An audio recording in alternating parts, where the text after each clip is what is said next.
pour la démocratie et les progrès sociaux. Notre parti du peuple, parti de la majorité, union pour la démocratie et les progrès sociaux. Notre parti du peuple, parti de la majorité, IDPS, IDPS, IDPS, IDPS, IDPS, IDPS, IDPS vaincra. T'es non bon, IDPS, IDPS, IDPS, IDPS, IDPS, IDPS vaincra. Debout, debout, combattant des leaders. La liberté du pouvoir, qui sont l'émanation du peuple. Debout, debout, combattant des l'IDPS. Luttons pour la démocratie, la liberté du pouvoir, qui sont l'émanation du peuple. IDPS, IDPS, IDPS, IDPS, IDPS, IDPS, IDPS vaincra. Et non bon, IDPS, IDPS, IDPS, IDPS, IDPS, IDPS vaincra. IDPS est viva. Viva. IDPS est viva. Viva. Merci beaucoup. La réunion d'aujourd'hui concerne le comité national PENABA comité de base. Il y a ABT, Naba contact, PENABA to baza disponible ya kwa assister. Tobenga kiango, eza beaucoup plus na but ya kozwa nouvel élan na armée des bâtisseurs tisseredistes au moins léthargie Kotaki. Nous avons 5 points à l'ordre du jour. Premier point, c'est le partage des informations, actualité politique. J'ai dit premier point, partage des informations, actualité politique. Deuxième point, rapport des activités des comités communaux, donc synthèse, rapport verbal, synthèse, maximum 3 minutes par comité communal. Troisième point, communication que je vais faire. Et dans la première communication, je vais présenter pour la éviter des coordonnateurs communaux au Bazali Awa. Je vais donner l'orientation du travail. Je vais présenter le projet atelier sur la lutte contre les antivaleurs. Oyo, nous envisageons de réaliser avec le cabinet du président. Je vais présenter le projet de la session d'instruction sur la surveillance électorale, cas élection municipale, urbaine, locale, où peut envisager que ça là, mais dans un bref délai. Quatrième point, présentation de nouveaux secrétaires permanents oyo tosali ajoute na bango na oyo babengi comité national. Et après, c'est le divers. Je répète, partage des informations, rapport des activités des comités communaux, communication que je vais faire. Dans ma communication, je vais présenter le coordonnateur communal. Je vais donner l'orientation, nouvelle orientation à ABT. Je vais présenter les projets sur la lutte contre, d'un atelier sur la lutte contre les antivaleurs. Et je vais présenter encore les projets de la session d'instruction sur la surveillance électorale. Quand élection municipale, au moment où tu es bazola là nous, bazana le à pouvoir, mais ABT déjà il fait bandomon ande tolobaka. ABT. Avenir c'est maintenant. ABT. L'avenir c'est maintenant. ABT. L'avenir c'est maintenant. ABT, l'avenir c'est maintenant. Pour présenter le projet Wana et nous allons présenter les nouveaux secrétaires nationaux. Nanyazana amendement ou une autre proposition à donner n'a pas l'ordre du jour proposé. Partage des informations.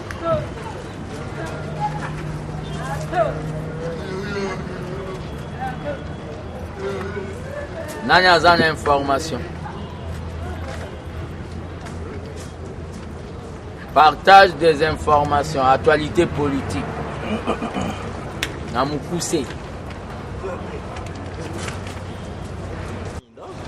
Je suis de l'UDPS depuis longtemps. Je suis journaliste et communicateur. Donc voilà, quelques personnes me suivent à la télé. J'ai été aussi parmi les présentateurs de l'émission Soutien à Etienne Tshisekedi 7. Alors l'actualité qui est dominante aujourd'hui, c'est les conflits qu'il y a entre Bahati Lukwebo et sa famille politique, les FCC. Alors il est important qu'aujourd'hui, Tomega Rolobango, parce que une franche, il y a Bahati, ils sont derrière le président Félix au jour d'aujourd'hui. Ils soutiennent le président Félix Tshisekedi, mais une autre franche ne soutiennent pas le président Tshisekedi, soutiennent Joseph Kabila. Donc c'est l'actualité dominante. Je crois que Sengeli Tozala aussi informé sur ça, mais les faits sont qu'il a été exclu du FCC et on a remplacé une autre personne dans la plateforme FDC allié. Monsieur Kabila na bairanium wa bomba ba réserve abimisa kango akekote kango na Iran. Les informations oyo ndeko apesi biso. Donc tokomeka sukoye bango actualité politique. To changer ce style pour permettre aux coordonnateurs so balingi bakele ko tenir ba réunion bazala na matière. Actualité politique.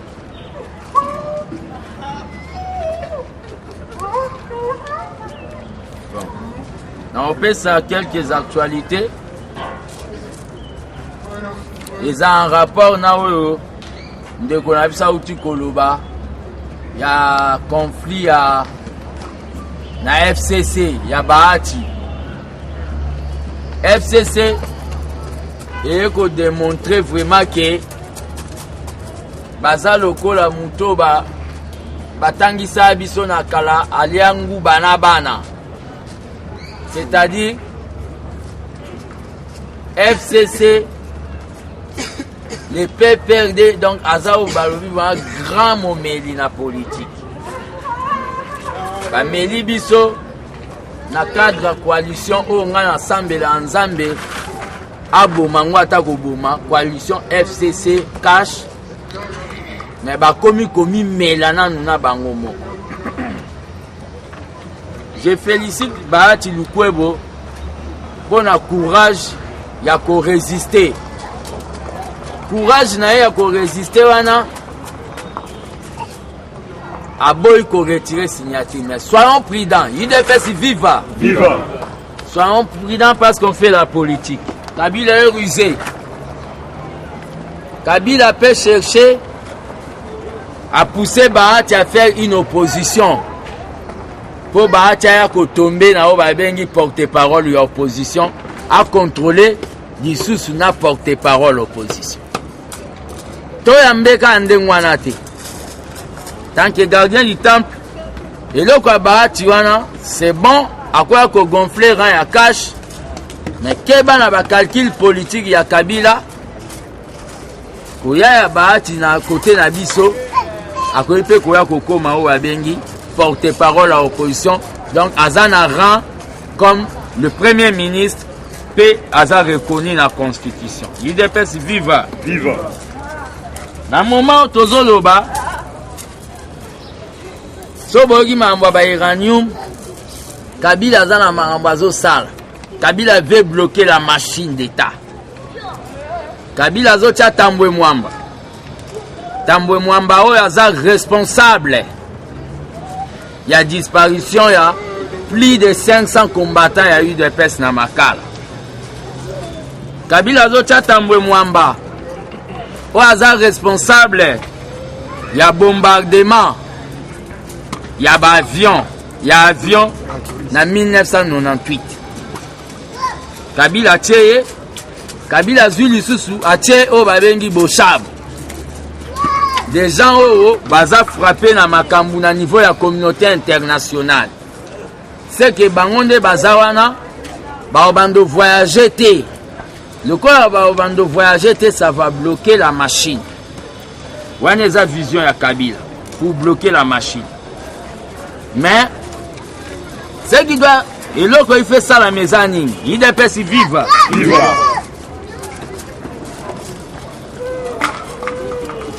Donc, comme il faut constater, biso UDPS, tozo sala makambuka kasoki babeti bisoku. Or que biso UDPS normalement là tozo constater makambo aboy. Il fallait normalement tout bimaka déjà. Tu peux constater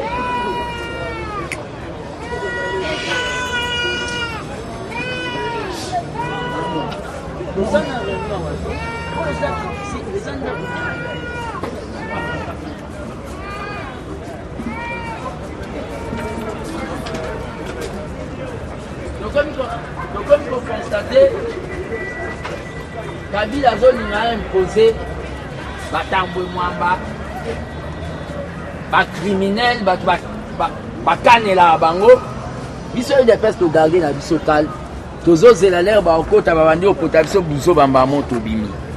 C'est pour cela l'armée des bâtisseurs, dès que la sortie officielle Nabiso, dans le mois d'avril, nous ne sommes pas là pour faire seulement des marches de soutien, mais nous sommes là aussi pour dénoncer Togozala, Togo planifier quelque chose dans Namikurekoya.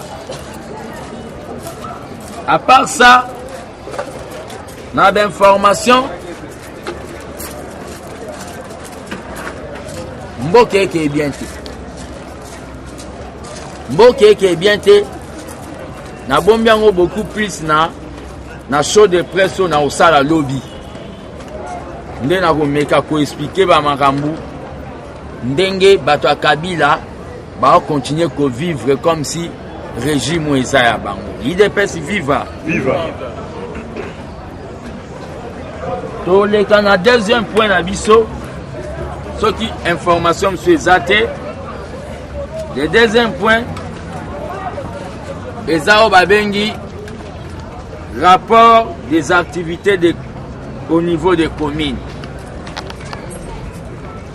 Tu as constaté, Boui. Tu commune va présent dans le cordon. Il y a des réunions, il y a limité. Mais à niveau, il y a base. Les réunions sont salaman. Les réunions sont il y a des centres pour s'organiser au Sangisi Batu. Ce n'est pas ça l'IDPS. À l'IDPS, partout dans le monde, même en Inde, même dans Bassan Koussou, même na mboka ba Fayulu cellule ekotaka réunion dimanche, section ekotaka réunion samedi, fédération ekotaka réunion vendredi. Eza ndenge docteur Tshisekedi atika biso to inventa rien, biso tuna ba fati. Mais ABT vision tolinga to mema, il y a o babengi bozo kosa mais bozo mikosa binomo. Il y a qu'un seul o babengi comité national, comité ya coordination. Yamaluku comité oyo ils ont fait ça rapport des activités, transmis rapport de déroulement des activités na ba comité nyonso. Ezala na comité moko ya Maluku, ezala na comité moko oyo à tout moment epesaka biso, oyo à tout moment epesaka biso rapport eza comité ya Maluku. Donc tozo senga na ba comité na bino bokoka kosala oyo balobi travail sur terrain, parce que et comment appeler moi net moi distraction.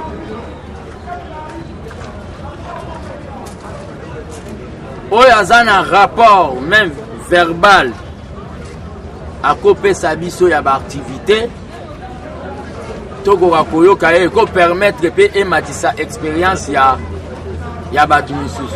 À vous la parole. Comment parler de la visibilité,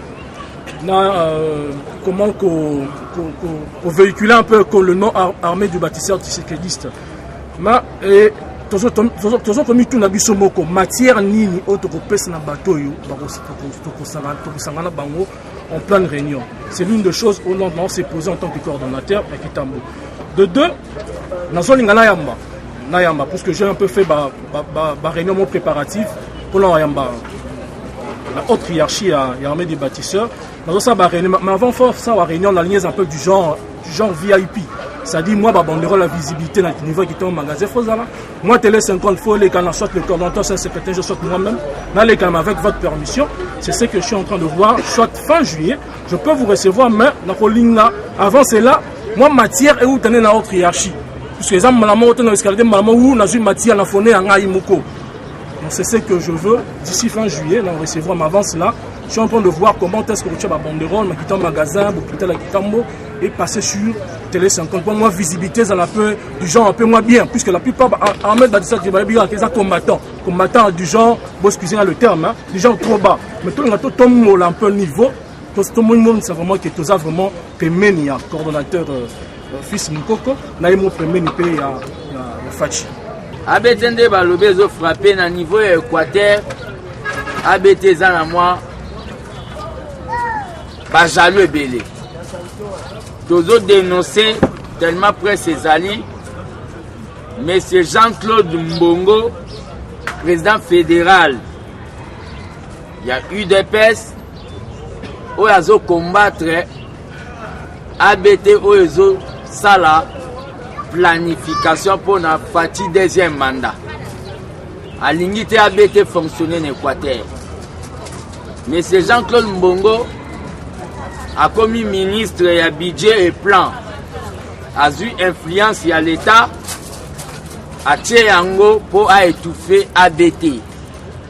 Toujours dénoncé, il y a un des tolobi qui n'a qu'à eu de pèse. Ils ont la canabatu belé au balata pour soi-même.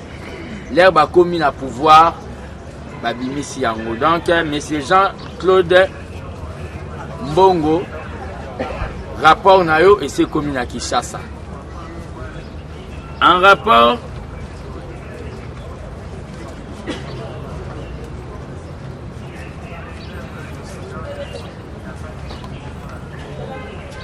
réunion et coordonnateur communal élargi à base et d'autres invités. tokomeka lelo suko ça la présentation ya ba coordonnateur communal po batu bayeba ke coordonnateur na biso yeyo ngaso na okende ko travailler faut to travailler de commun accord.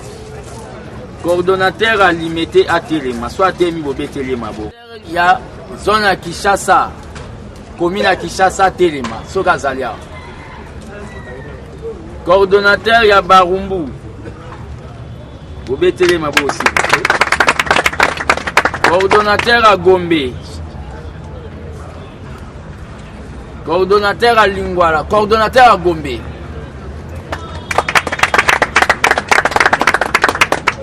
Coordonnateur à Lingwala. Coordonnateur à Lemba. Coordonnateur Yamatete.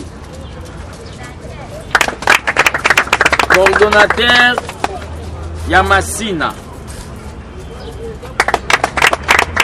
Coordonnateur Yamakala. Coordonnateur Yangiringiri. Coordonnateur Yakalamu. Coordonnateur Yakasavubu. Coordonnateur Yangaba. Coordonnateur Yanjili. Coordonnateur Yakitambo. Coordonnateur Yangaliema. Coordonnateur ya Bandalungwa. Coordonnateur ya Kisenso. Coordonnateur ya Maluku. Coordonnateur ya Kimbanseke. Coordonnateur ya Nsele ou bien son représentant. Coordonnateur ya Mongafula. Selembao. Bumbu. Les autres sont absents. Ma coordonnateur où va se présenter. IDPS Viva. Viva. Tout comme il a souffert en orientation, il y a travail. En politique, ezala na makamso esalamaka po bayeba les vrais élus. Na se rappela na histoire mon na Libye. Kadhafi po ayeba ba vrai élément na ye a diffusé na télévision nationale que basali coup d'état. Asali na échantillon ya ba coup de balle que ba kotaki. Siko parmi batuo ba alagi na ye ba misusu basali ba déclaration ya koloba to si to lembaki ba misusu pe ba bimi na nzela na ba kaliko po ba ganga. Ok, Kadhafi asa chaki o ba bengi ba sniper na ba coin ba boma batu tout na ba ministre nyonso traître ba boma bango a réapparaître ce qu'on a TV à lobby que ba rataki. Ils a parmi d'expérience politique au pétogo à tozo memana abete. Des fois beaucoup moins net na négliger makambo. Mais abete za de identité moti na diaspora. Pona koyeba banani baza batu ya abete. Batu abete bazo se confirmer. Parce que on peut pouvoir association zebele so peut to l'équipe belé mingi to ko partager pe le kwango pe bien te batu il faut ba s'éliminer pe IDPS Viva. Viva. Orientation oyo ezali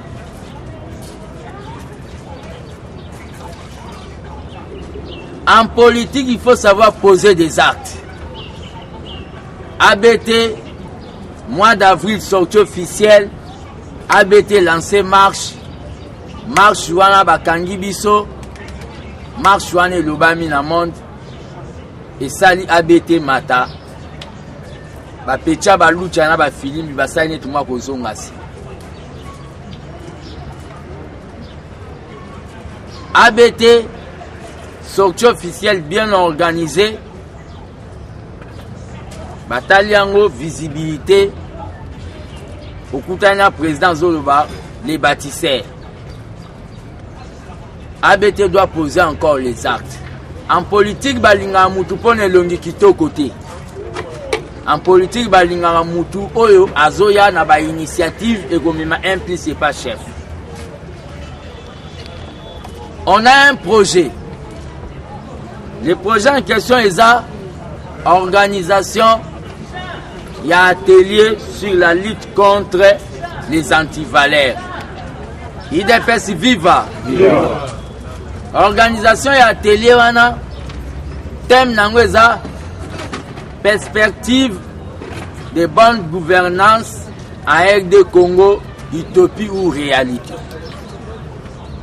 Namonaki l'un des poids lourds ya présidence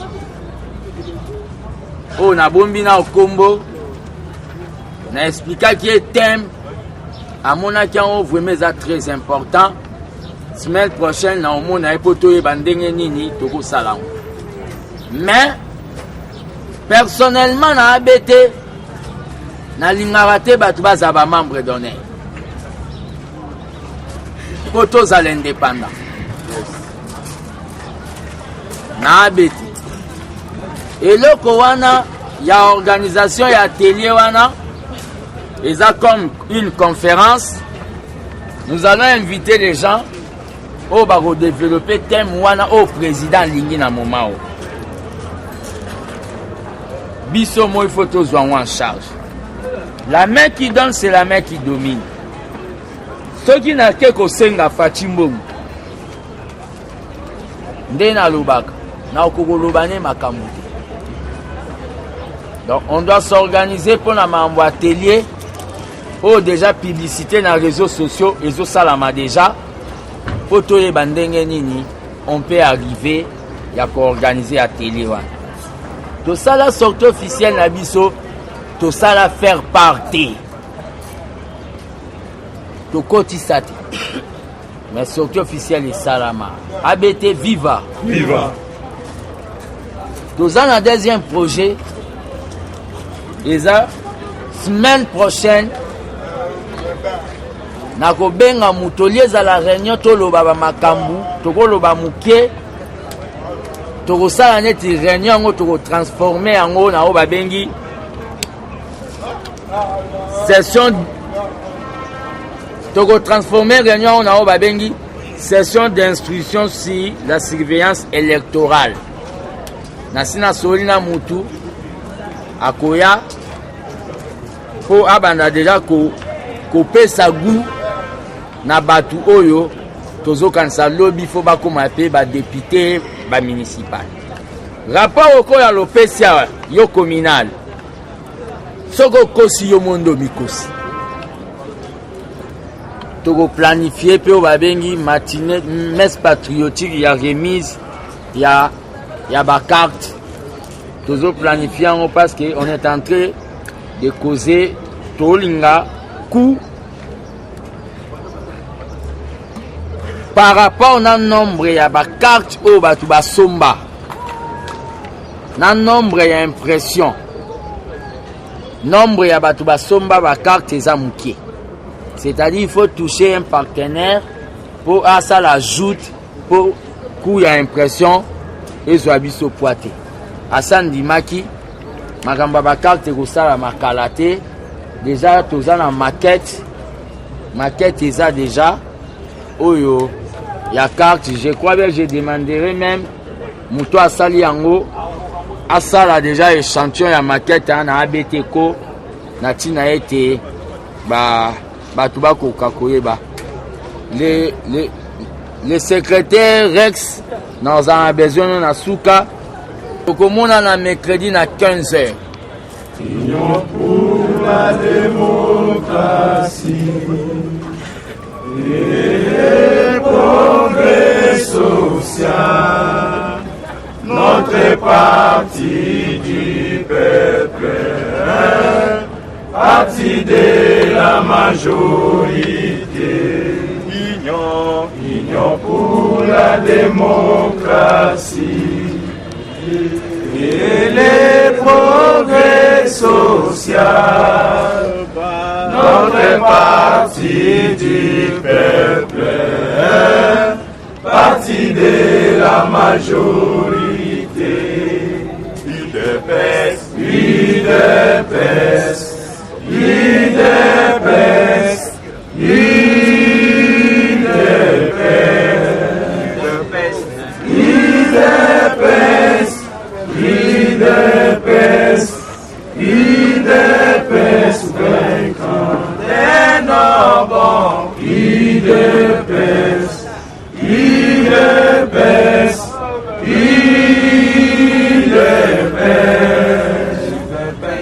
UDPS, UDPS, UDPS, vaincant. Debout, debout, combattant de l'UDPS.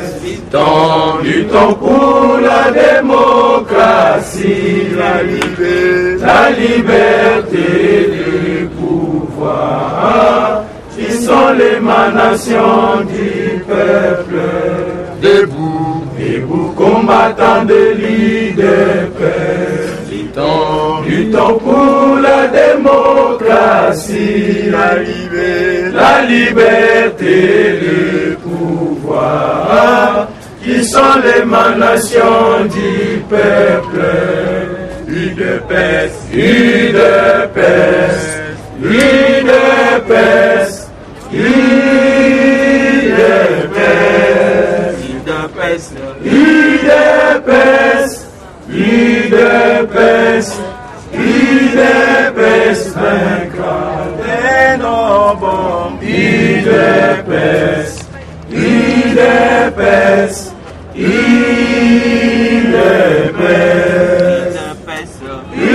UDPS, UDPS, UDPS, vaincant